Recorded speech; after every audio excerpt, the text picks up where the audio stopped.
Beberapa saat yang lalu, Ketua MK Tagana Cianjur, Kang Dani Darohmat SIP, dilibatkan dalam sebuah rapat yang bertajuk peningkatan kesiapsiagaan penanggulangan bencana di pesisir utara dan selatan Jawa Barat, Jawa Tengah, dan Jawa Timur.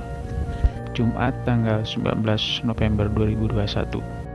Kesiapsiagaan para stakeholder dalam menghadapi ancaman megatrust yang mungkin terjadi di pesisir selatan Jawa dan sampai di daerah utara Pulau Jawa seperti DKI Jakarta.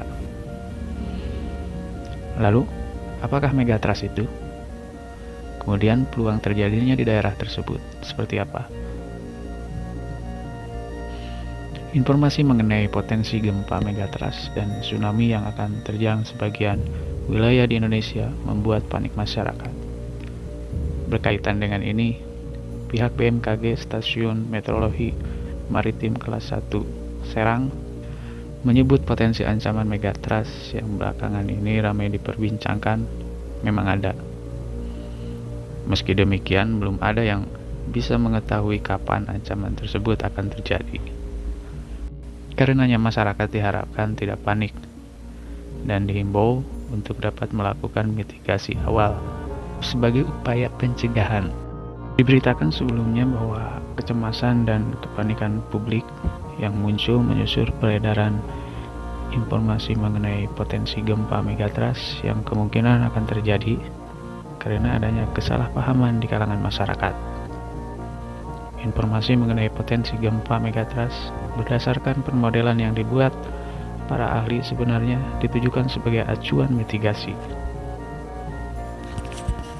Akan tetapi, sebagian warga kurang tepat dalam memahami, menganggapnya sebagai potensi bencana yang akan terjadi dalam waktu dekat ini. Jika informasi ini yang disalahpahamkan oleh warganet bahkan masyarakat luas, akan menimbulkan kekhawatiran yang semakin besar. Kepanikan masyarakat akibat informasi mengenai potensi gempa megatrust sering berulang setelah bencana tsunami yang pernah melanda Aceh 2004 lalu. Kegaduhan tersebut sering muncul setiap ada para ahli yang menyampaikan pandangan mengenai potensi gempa dan tsunami. Sampai saat ini belum ada teknologi yang bisa digunakan untuk memprediksi kapan dan di mana gempa akan terjadi dan seberapa besar kekuatannya. Dalam kajian dan permodelan para ahli di diskusi kajian dan mitigasi gempa bumi dan tsunami di Jawa Timur, zona lempeng Jawa bagian selatan memiliki potensi gempa dengan magnitudo maksimal 8,7 skala Richter. Namun BMKG menegaskan itu adalah potensi, bukan sebuah prediksi yang pasti. BMKG juga menjelaskan Indonesia merupakan wilayah aktif dan rawan gempa bumi. Indonesia punya potensi bencana gempa yang bisa terjadi kapan saja dengan berbagai kekuatan. Megatrust sesungguhnya bisa diartikan sesuai dengan kata penyusunnya. Mega berarti besar, sementara trust berarti dorongan. Dorongan di sini adalah gerak sesar naik yang dapat menimbulkan gempa dan tsunami. Namun tidak semua gempa megatrust akan menimbulkan tsunami. Alasannya untuk terjadi tsunami harus terpenuhi beberapa syarat, yaitu kekuatan yang besar, hipocenter yang dangkal, dan gerakan sesar naik. Pengertian gempa megatrust. Gempa megatrust adalah gempa dengan kekuatan sangat besar yang terjadi di zona subduksi atau wilayah di mana lempeng tektonik bumi ada di bawah lempeng lainnya.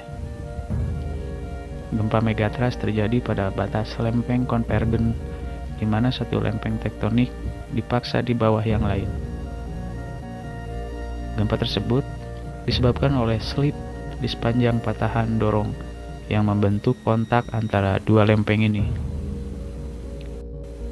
Sesar dorong yang bertanggung jawab atas gempa bumi megatrust terletak di dasar palung samudra. dan gempa bumi dapat secara tiba-tiba menggeser dasar laut di area yang luas. Akibatnya, gempa bumi megatrust sering menghasilkan tsunami yang jauh lebih merusak daripada gempa bumi itu sendiri. Tsunami dapat melintasi cekungan laut untuk menghancurkan daerah yang jauh dari gempa asli. Terminologi dan mekanisme megatrust itu seperti apa? Istilah megatrust mengacu pada patahan dorong yang sangat besar. Biasanya terbentuk pada antarmuka lempeng di sepanjang zona subduksi, seperti megatrust Sunda. Namun istilah ini juga kadang-kadang diterapkan pada patahan dorong besar di zona tumbukan benua, seperti megatrust Himalaya, sebuah patahan megatrust sepanjang 1000 km. Sesar megatrust terjadi di mana dua lempeng tektonik bertabrakan. Ketika salah satu lempeng terdiri dari litosfer samudra, ia menyelam di bawah lempeng lainnya, disebut lempeng utama, dan tenggelam ke dalam mantel bumi sebagai lempengan. Seberapa sering kemungkinan terjadinya? Nah, seberapa sering gempa ini akan terjadi atau berulang? Jawabannya adalah bervariasi. Semua tergantung pada masing-masing zona subduksi. Berapa besar kekuatannya? Gempa megatrust disebut sebagai gempa mega terbesar di dunia karena bisa mencapai kekuatan lebih dari 9 magnitudo. Misalnya, gempa bumi di Chili pada tahun 1960 sebesar 9,5 magnitudo, dan di Alaska pada tahun 1964 yang besarnya 9,2 magnitudo. Bagaimana kita tahu gempa yang terjadi adalah jenis megatrust? Gempa ini akan menyebabkan wilayah luar pantai tenggelam secara tiba-tiba dan membunuh vegetasi yang ada di sana. Selain itu, gempa megatrust juga akan menyebabkan longsor bawah permukaan air dari landas kontinen ke laut dalam. Apakah gempa megatrust paling berbahaya? Ternyata jawabannya adalah tidak. Gempa yang lebih berbahaya adalah gempa yang berpusat di daerah perkotaan, meski kekuatannya tidak lebih besar. Hal ini karena kebanyakan kehidupan dan kerapatan bangunan yang ada di atas permukaan tanah, sehingga berpotensi menyebabkan lebih banyak kerusakan dan korban jiwa. Gempa megatrust bisa menyebabkan tsunami. Mengapa? Jawabannya karena gempa ini memiliki daya dorong yang menyebabkan gerakan vertikal besar di dasar laut, dan secara otomatis menggeser volume air dalam jumlah besar, hingga kemudian bergerak dan menjadi tsunami.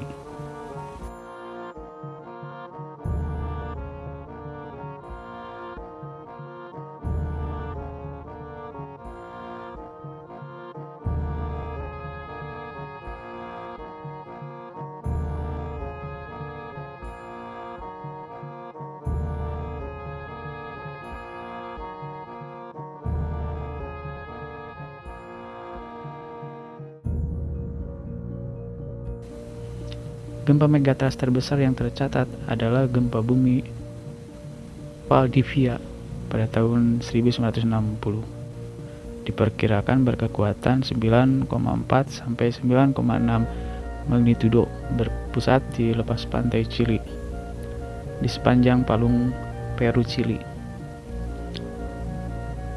di mana lempeng Nazca menujam di bawah lempeng Amerika Selatan.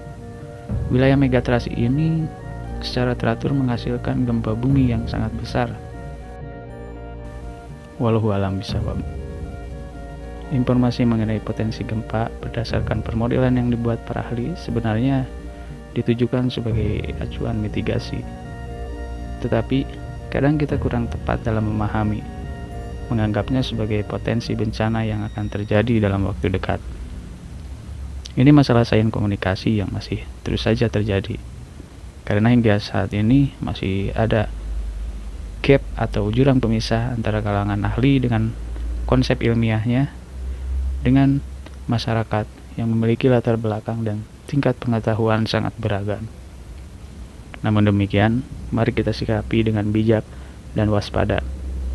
Gempa bumi dan tsunami merupakan bencana alam yang hampir tidak mungkin kita cegah, kecuali dengan doa.